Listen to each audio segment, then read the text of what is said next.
Talagang sobra talaga ang depressed ko. Isip ko na realize ko, oh my God, I said, kailangan ko pa ang energy na magiging energetic ako at ibalik ko ang dating siya. Nagano talaga ako na minumove forward ko ng isip ko.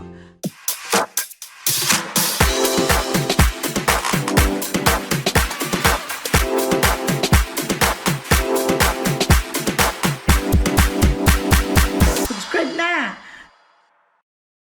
Morning again, my friends and friendship. Wala namang ginagawa si mama. Kumusta kayong lahat dyan? Kung ako naman dito ay okay lang. Ito mag-iisang kumakain ng aking breakfast. Ayan, ang breakfast ko lang ay ito. Meron ako doong saging din na frozen. Pero hindi muna ako nag-init dahil kahapon yun din ang aking breakfast. Kamusta kayong lahat dyan, my friends and friendship? Sana ay nandyan kayong lahat sa mabuting kalagayan at malayo sa sakit. At sana, you always happy. Kahit anong daan ng mga problema sa ating buhay, ay insert talaga natin sa ating isipan na magiging maligaya tayo kahit anong mangyari.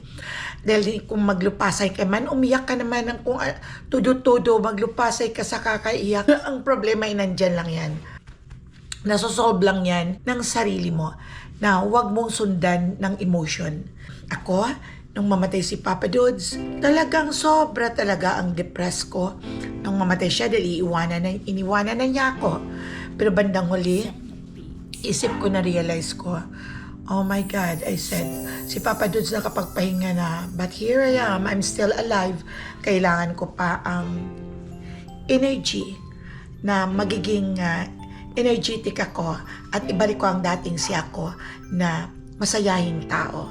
Yun, my friends and friendship, ang aking iniisip. Kaya, wala na si Papa Dude, 7 months na siyang namatay, ay sinasabi ko lang parati sa kanya na sabi ko, I need to move on, Papa, dahil wala ka na. Anong gagawin ko? Gusto ko pang mabuhay. Gusto ko pang humaba ang aking buhay na maalagaan ko pang mga apo natin. Makikita ko pa silang nagdidibuhat. Makikita ko pa silang nagtatrabaho na. At naiintindihan naman siguro ako ni Papa Dudes. Kaya ngayon, nagano talaga ako na minumove forward ko ng isip ko. Masayahin naman talaga akong tao, my friends and friendship. Hindi ko yung ugali na para lang pupunta sa isang sulok at na magmumukmok. Noon pa man nung bata pa man ako, ay energetic talaga ako at palatawa, palakwento, ganon.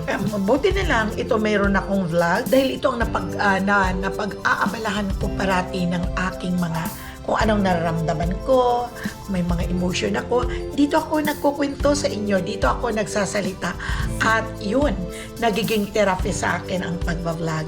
Panoorin man sabi ko, walang manonood, okay pa rin, tuloy-tuloy ko pa rin because this is, sabi ko ng ganun, na time will come na mawala na ako sa mundo, papanoorin nito ng mga huling siblings ko na hanggang sa kanilang inapon na ng mga pamilya na. Yun ang iniisip ko, is a legacy, ay sabi ko ng ganon. And this is my passion, my friends and friendship. At nagsimula akong mag-vlog nung pandemic 2020 dahil nabubuyd ako sa loob ng bahay kami ng asawa ko. Kaya ang ginagawa ko, bumili ako ng ganitong GoPro. Nakadalawang palit na ako ng GoPro. Sabi ko para magba-vlog ako, para makapagkwentuhan ako kahit wala akong karap mo dito lang camera, o diba? At ang kinikita ko ng konti lang naman, my friends and friendship, dito sa YouTube dahil hindi naman marami ang aking viewers. Yun lang, nakapag-reach na ako ng more than 1,000 na subscriber, almost 2,000. Yun ang binibigyan naman ako ng YouTube, pero hindi naman ako halos everyday. Nagpo-post na lang editor ko sa Pilipinas ay nandoon pa at pinapadala pa sa kanya ang aking mga vlog dito sa Amerika. Nagpapasalamat ako sa inyo, my friends and friendship, at yung mga viewers at mga silent viewer ang nanonood sa aking vlog ay nandoon ang tiwala pa rin ninyo sa aking mga vlog. Maraming salamat sa inyong lahat. Asa walang sawa niyong panonood sa aking mga vlog. Yung mga padaan-daan lang na nanonood sa aking vlog, thank you din sa inyo. At yung mga iba na yun ang binabalik-balikan nila ang aking vlog, ay maraming salamat sa inyong lahat. Hindi lang gaanong kadami ang aking viewers, hindi katulad noong pandemic na marami. Malaking tulong na yun sa aking editor na nakapagbigay ako sa kanya ng kanyang sweldo na kita sa aking YouTube na kaunti lang naman. Hindi naman madami. Thank you so much sa editor ko at thank you din sa inyong lahat, my friends and friendship. Tara, kain na tayo. Ito ang aking almusal. Today is Senior Day pala ngayon. Alam niyo pag Senior Day, maraming discount, 20% sa store pag nagbibili ka. Pero nakapamili na kami, nakagrocery na kami noong last day. Teka, mukhang nagtatahol yung dog ko doon. Ito si JR. Teka. Ang pinapalaman ko dito sa aking croissant na almusal ay itong cream cheese. Mainit. Lumabas ako. Napalabas ako ng aming aso, mainit na kaagad. Nakapag-breakfast na kayo. I know, gabi dyan sa inyo. Pero I don't know sa ibang bansa. Pero dito sa Amerika is, magtitin na. Para ba tumbog kay JR? Anong inuwi si JR dito na? JR, malinis itong barbecue na ito? Malinis ra? Barbecue? Ano so? Amon doon? Sir, nag-email ka na ba sa kamig ko? Hindi ma? Ano? Inuwi si JR kagabing barbecue.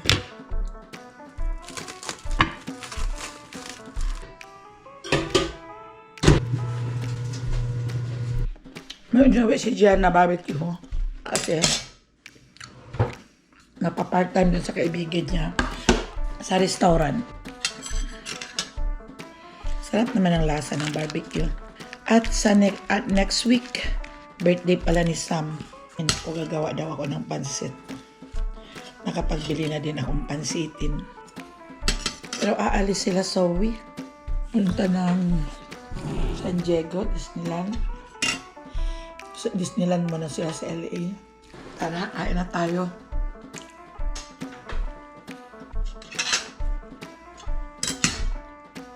Naalala ko si Papa Dodge. more than 5 years din ang pagkakasakit niya. Manman? Manman? What's that? What's that, man? Are you hungry now? Are you hungry? Mabuti na lang may friends and friendship. Pag nalulungkot ako, nandito yung dog na to. Hindi sa akin to. Dog ito ng apo kong si Mikel. Dog niya ito. Kaya doon naman siya sa trabaho parati. Kaya ang nag-take care dito ay si Zoe. Nakaka-therapy talaga ang pag may aso kang ganito. Malinis siya.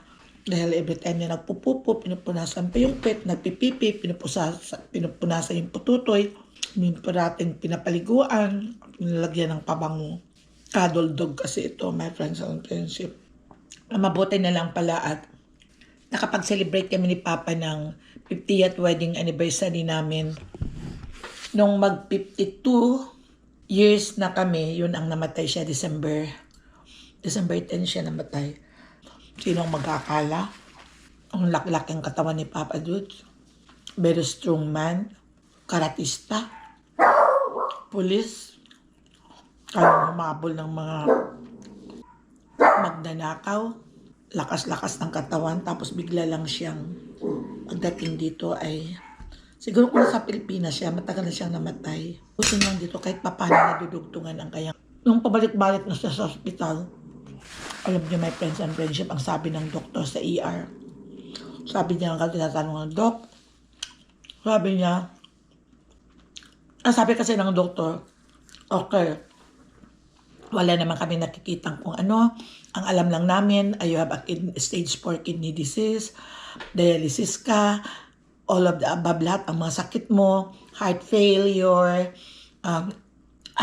everything. Sabi ng doktor. If I were you, sabi ng doktor, yun ang last na sinabi ng doktor sa kanya, na kung may nararamdaman kang sakit na hindi ka feeling good, you're not feeling better, sabi ng doktor, magpahinga ka. But if you think that you're okay, you don't have any pain or anything, i-enjoy mo yun. Huwag ka, sabi niya, pabalik-balik dito sa hospital dahil nandyan na sa iyo lahat ang gamot mo. Nandyan na sa iyo lahat, lahat-lahat. Dinadialysis ka na. Lahat. May doktor ka sa kidney. Mayroon ka lahat ng mga kailangan mo nandyan na sa iyo. Kaysa dito ka sa hospital na magstay, i-confine ka dito, pwede kang i-confine dahil hindi na insurance naman ang magbabayad sa iyo. Ang problema ay makakasagap ka lang ng ibang sakit at madadagdagan na naman ang sakit mo. Kaya mas better na magpapagaling ka sa bahay, kaharap mo ang pamilya mo, ang mga apo mo, at mag-i-enjoy ka pa. Yun ang last na sinabi sa kanya. At nagsisikap naman talaga siya pag pinasabihan siya ng mga anak niya na, Papa ha, feel better, magpagaling ka. Sabi ng mga anak. At nag-graduate pa yung apo naming inalagaan si Mikel, na ngayon ay tapos na siya ng nurse. At nag-ano na siya, naka-in-click passer na siya. Papasok na ng trabaho, nag-apply na at natanggap na.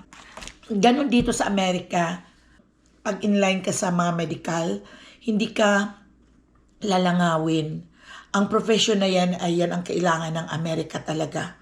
Dahil maraming nagkakasakit sa Amerika at kailangan ang nurse, kailangan ang doctor, kailangan ng physical therapy, kailangan ng pulmonary doctor, lahat basta inline sa medical. CNA, nag-aalaga ng mga matatanda, at caregiver. Yun ang mga kailangan dito.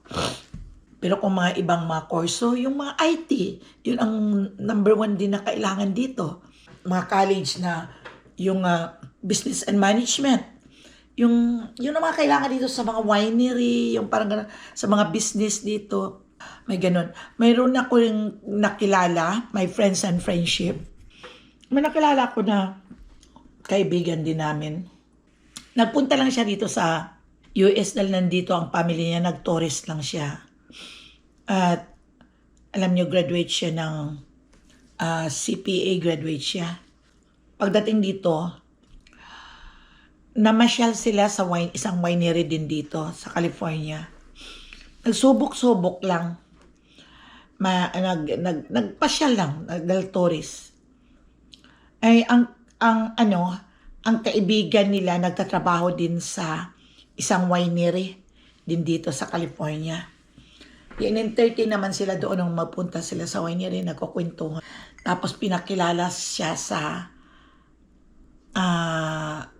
manager ng winery sa ganito, ganyan. Sabi niya, graduate siya ng CPA siya. Pinakilala. Pagkatapos sabi ka agad, tourist lang siya. Sabi kahit tourist, sabi niya ng ganun, because you're legal, you're tourist, sabi ng kaibigan na manager ng bakit hindi mo subukan na mag-apply dito na working visa, na magtrabaho sa winery? Saka na natin isipin ang mag-apply ka ng working visa. Nagsubok online, doon mismo sa pinaka-cottage ang winery, nag-apply sila. CPA graduate siya at board passer pa. Hindi na siya pinauwi, hindi na siya wala nang ibang tanong-tanong. Tinanggap na siya at nilakad ang kanyang mga papel na magiging working visa. Ngayon, nagiging permanent residence na siya rito. Nagtatrabaho na siya sa winery. Kailangan talaga ng winery ang CPA. Mga CPA na mga board passer. Kailangan nilang mga IT. Yung mga IT na yung mga kailangan. At kaya hindi na siya bumalik. Inano na siya ng na-work na ng winery ang kanyang mga papers sa working visa. At pinatrabaho siya. Ngayon, nagiging permanent residence at mag-US citizen na siya. Nandito na siya sa Amerika ngayon. So, tuwang-tuwa. Alam mo, maraming mga nangyayaring ganyan sa mga course lang nila. Kasi yun ang mga kailangan dito sa US na mga in-demand talaga. Kaya tingnan mo, ang mga nurses, ang mga doctor, hindi talaga nawawalan dito ng trabaho pag ma-apply, natatanggap kaagad sila. Mga CNA, ganun. Yun ang mga pag-aalaga. Kasi maraming mga tatanda rin na pinapasok sa CNA, sa nursing home. Gusto nilang ipasok, gusto daw namin na ipasok na si Papa pagkagaling sa hospital. Balikan natin tapos na yung kwento kong yun. Example lang naman yun. Paglabas sa hospital, tinanong kaming lahat. Ipapasok na siya sa ah, care facility sa nursing home. At doon daw magpapagaling. Ayaw ng mga anak na pumayag, ayaw naming lahat. Kaya noong una niyang confined, nung hindi pa, yung bago pa lang detect niya, mga ilang taon na yung nakalipas. Ayaw naming payag, di kami pumayag. Dito lang siya inuwi. Tapos na-advisean ako ng social worker. Sabi, mag-apply ka as a caregiver ng iyong asawa. Naku, hindi ko yun sukat akalain dahil matagal na ako nag-retired. Nag-retired ako sa work. Kaya, in-apply ko. Ako ng caregiver. Sinisweldohan ka pala ng state na hindi ko alam na dahil low income si Papa dahil nag-retired siya ng too early dahil may sakit na nga siya. Kaya konti lang ang kanyang natatanggap sa Social Security. Kaya ang ginawa, ayun, isipin niyo, every year in-evaluate nila si Papa ko na ang sitwasyon. Tumataas din ang sahod ko, ang sweldo ko every month. Kumikita pa naman ako ng mga $2,000 every month. Noon, nung buhay pa si Papa, ako nag-aalaga sa kanya. Kasi sabi ng ng pinaliwanag sa akin na, kaya ganyan ang ginagawa na ng state, na mas mabuting ang family ang mag-aalaga, lalo na kung dialysis person. Tinitrain lang nila ako na kung paano mag-dialysis ng peritoneal. At yun ang inaalaga ko, yun ang ginagawa ko everyday. Sinisweldohan ako ng pag-aalaga sa sarili mong asawa, sinisweldohan ako nila. Sipin mo, mga naka more than 150 hours ako sa isang buwan. Kaya yun ang trabaho ko, ang pag-aalaga sa asawa ko. Tapos, sinasamahan sa doktor, nag-order ako ng mga gamot. Yung trabaho talaga. At tapos si Papa Dudes nung tumatagal-tagal na, yun pa rin ang sweldo. So matagal na ako ng sweldo din sa state. Naalagaan ko si Papa Dudes.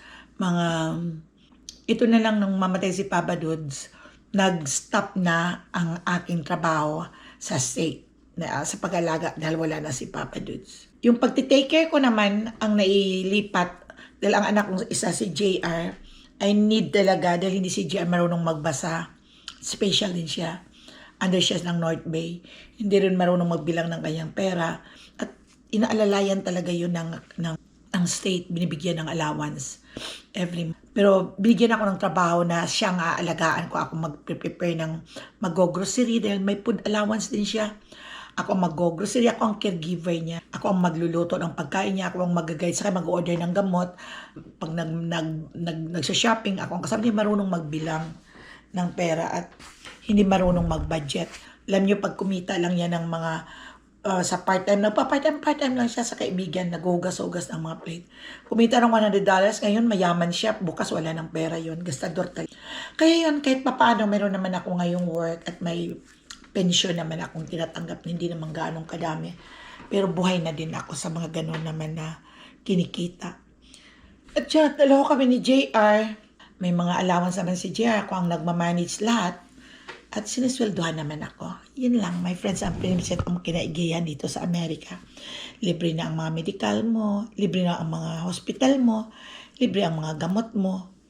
Dahil iniisip ko noon, pag mag-for good ako sa Pilipinas, dahil ang bahay namin ay walang titira doon, pinagawa namin ni Papa Dudes yun. Paano ang mga medical ko? Ang pension kong tinatanggap dito sa Amerika ay kulang pang ibili ng aking maintenance. May maintenance din akong 3. Ang amlodipine, metformin, at saka simvastatin.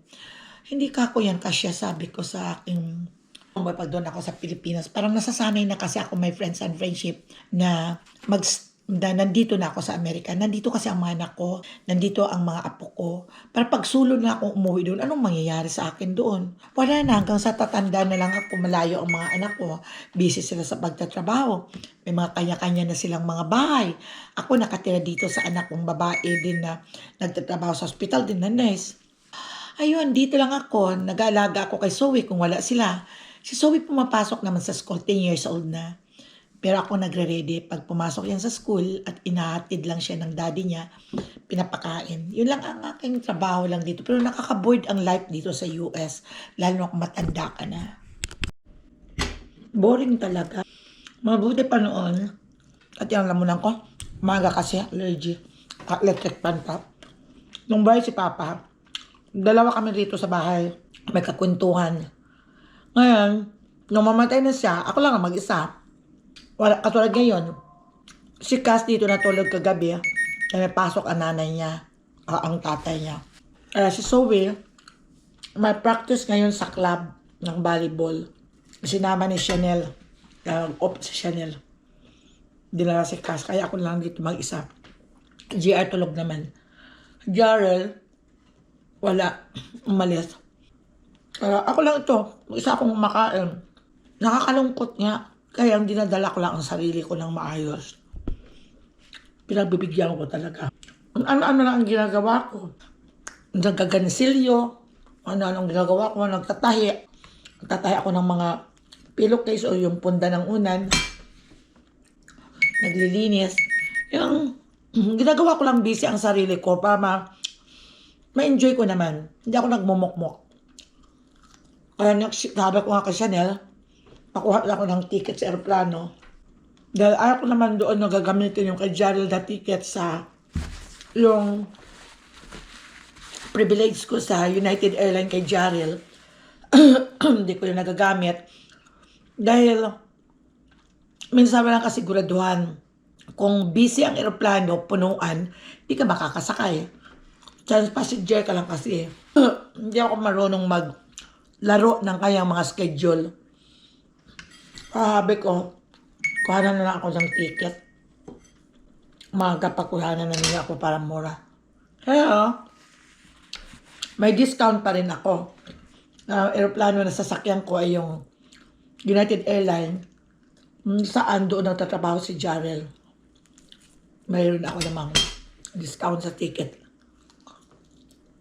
Bala ko, nung babakasyon ako mga last week ng February, hanggang mga March lang ng mga 22. Pabalik na ako agad. Mayroon kami elementary reunion. Makikipamiesta doon sa aming isla. May piyesta. Masaya doon pag magpiyesta sa aming lugar. Kami ng dalawa ng kapatid kong si Eligoto. Yung dalawa naman ang magkakasama noon pag umuwi ako. Yun. Minsan, dinadala ko niya. Nagyayayaan kami ni siya na pupunta kaming kasinong dalawa. Pag off siya. Sabi ko, kaya drive mo ako. Naglalaro-laro kami doon. Ang saya-saya pag manalo ko ng 300. Pero ang lungkot-lungkot pag natalo ang baon mong 200. Kaya sabi ko, buti nila ako nagpunta. Sayang ang 200. Pero, sabi ko hindi naman ako mag-i-enjoy. Dito lang ako sa bahay ng mukmuk. Titingnan ko lang yung perang 200. Hindi nga. Pag matanda ka na kasi, yung bang gusto mong mag-escape ka parati dito sa loob ng bahay. Gusto mong lumabas. Gusto mong magpasyal, mag-shopping. Ay kung mag-shopping ka, mas lalong magastos. Doon na lang ako sa 200 na baon papuntang casino. Nag-i-enjoy pa ako. Kahangag shopping ako. Pag ginamit ko ang credit card, di utang. Pag nag-gas akbo, wala na yung more than 200 pa. Talagang, ito lang life ni Mama Ella dito sa Amerika. Ang buhay ay misteryo daw. Ay, Papa Dods, okay na, nawala na siya. Okay na yun. Yung at least nag-move on na din ako. Nawala na ako. Pero minsan nalala ko, sana buhay ka ngayon, sabi ko. Pero wala rin mangyayari pag puro na lang.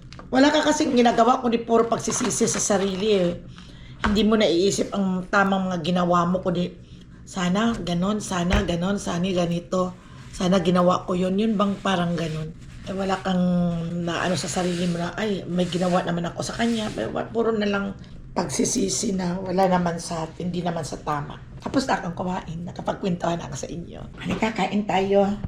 Hindi naman kasi yung masyadong masustansyang kinakain kong yun. Kaya ito ang pinaka-dessert ko. Kumuha ako ng kaunting cereal. At marami kasi kaming fruits. At masisira lang yon. Kaya ito hinalo ko sa cereal. Kasi pag kumakain sila ng mga katulad ng sag, pinuputo lang nila iwan. Sayang naman pa itapon. Ang ginagawa ko, ni-slice ko at ilagay sa rep. Dito ang pakinabangan din. Minsan yung gatas namin na-expired. Kailangan, ang dami pa namin cereal. Ito kakainin na lang. Nahalo ko lang sa cereal na yung pang cornflakes. Yung Tiger. Nalulungkot ako. Mag-isa lang kasi ako dito kaya doon ako galing sa labas. Nag-ayos man na kasi itsura ko. Parang mukhang tao naman na hindi parang depressed ang itsura. Doon ako galing sa labas at malamig dito sa loob at naka-aircon kami. Kaya nagpa-araw ako doon. Kaya manood muna ako ng TV at hindi ako nakapanood ng pagising sa umaga. Buksan natin muna ang TV para makapanood ng mga vlogs. Kain tayo ng mani. Ang lalaki ng mani dito, Amerika. Pag umuwi ako, magdadala ko dito ng marami. Nakasangag na kaagad, pero mayroon namang ilaw paro. Pwedeng lagain. Compared doon sa Pilipinas, ang mga mani, ang liliit. Ganyan lang kalaki. Ito, pinagkakalibangan ko dito. Mag-isa lang ako dito. Nood lang TV. May pierce pa ako nabili. Noon sa Costco. Noong last week. 3 pang natira doon. Ako lang ang kumakain. Kaya iwain ko na lang yan. Pag hindi ko kasi ito hiniwa, hindi ko rin makakain. Ang lalaki naman kasi nito. Lagyan ko ng kaunting asin. Masarap ito pag may asin. Ayan. Isasawsaw mo sa asin. Hindi naman siya maasim, matamis, pero masarap.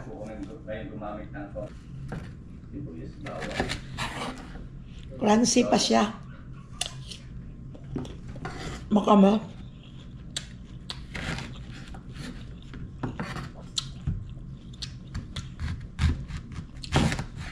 Pag hindi kasi ito nakain,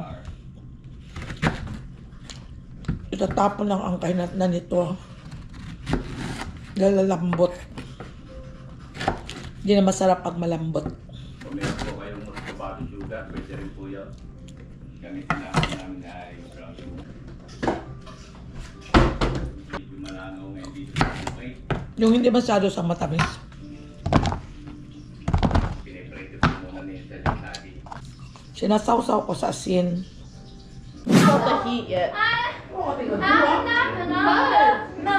me bed rot. I haven't been able to bed rot. I'm the hunter in the night, leopard, leopard. I'm the hunter in the night, leopard. Yan, pinagagawa ng dalawa dito na sila. Hindi na ako iiyak, hindi na ako malungkot at nandito ang mga magulo.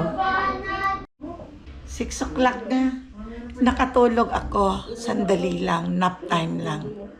Si Cass, si Chanel, saka ang asawa niyang si Grimes, si Zoe, ay nanood sila ng sine, ng movie ng Moana yata. Yun, dyan lang sa Concord. Naiwan lang kami dito ni Mikel, yung kapatid ni Zoe na panganay. Kaya, ito, nagutom ako pag-gising ko. Nakalimutan ko pa itong tiko kanina kaya ininit ko sa microwave para mainom ngayon. At magme-merienda tayo ng saging. Yung saging na walang magawa. Pagkagising ko ay nagutom na ako kaya ito. Nagluto ako na. Wala na ako. Ayaw ko ng dinner mamaya. Tama na ito. Ang daming tinapay. Hindi pa ako try ng mga tinapay na nabili namin. Dahil parati naman akong busog.